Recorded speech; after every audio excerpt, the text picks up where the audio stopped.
Hello everyone, it's Bernadette Simply Be Art in Cape Town.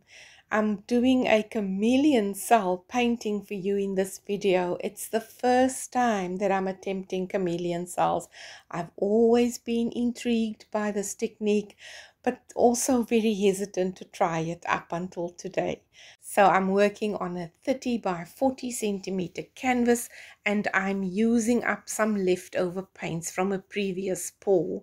So the colors, turquoise and metallic olive, I'm using up a very little leftover yellow ochre, a French navy, as well as a lavender or a light violet, and some titanium white in the mix. I'm also going to be using a metallic violet, as well as a green yellow. I just love that color. So I'm going to layer 2 cups. I'm going to flip these cups over onto the canvas and then release the paint.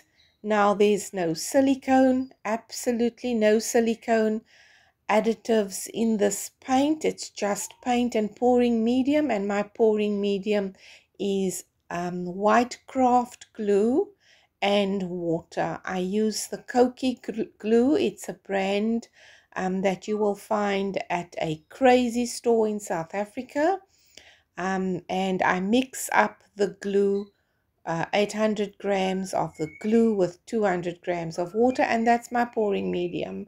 And then I'd mix it with my colors, my acrylic colors, and I use it in all of my pours as well as my classes. I get great results.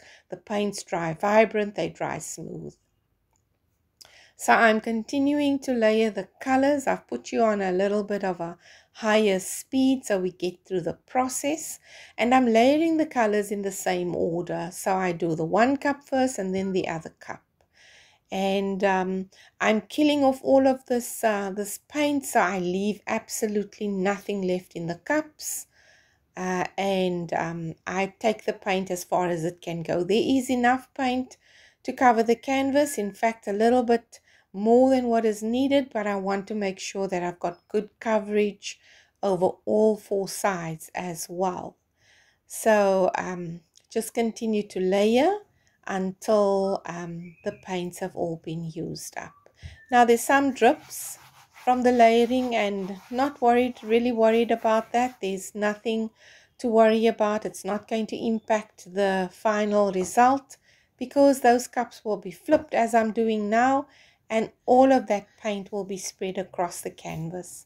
So leave it for a few moments, 30 seconds or so, and then you release the paint by tipping over the cup.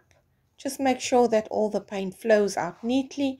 Don't lift the cup up and cause drips in your painting, unless of course you want to have those drips. Once all the paint is released, you can remove the cups and then torch the air bubbles.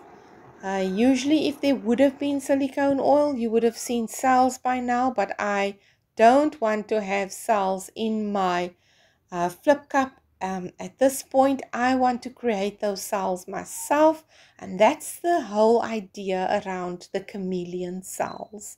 You place the cell where you want it to, and it's so beautiful because you can create your own patterns with the chameleon cell technique. So I'll tell you in a moment what products to use and how to go about creating chameleon cells. For now, we're just taking it easy and moving the paint slowly across the canvas to make sure that it covers all 4 sides.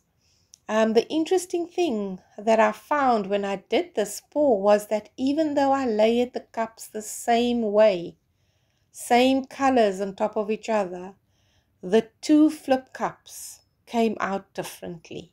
So, that's the beauty of fluid art. You just don't know what's going to happen.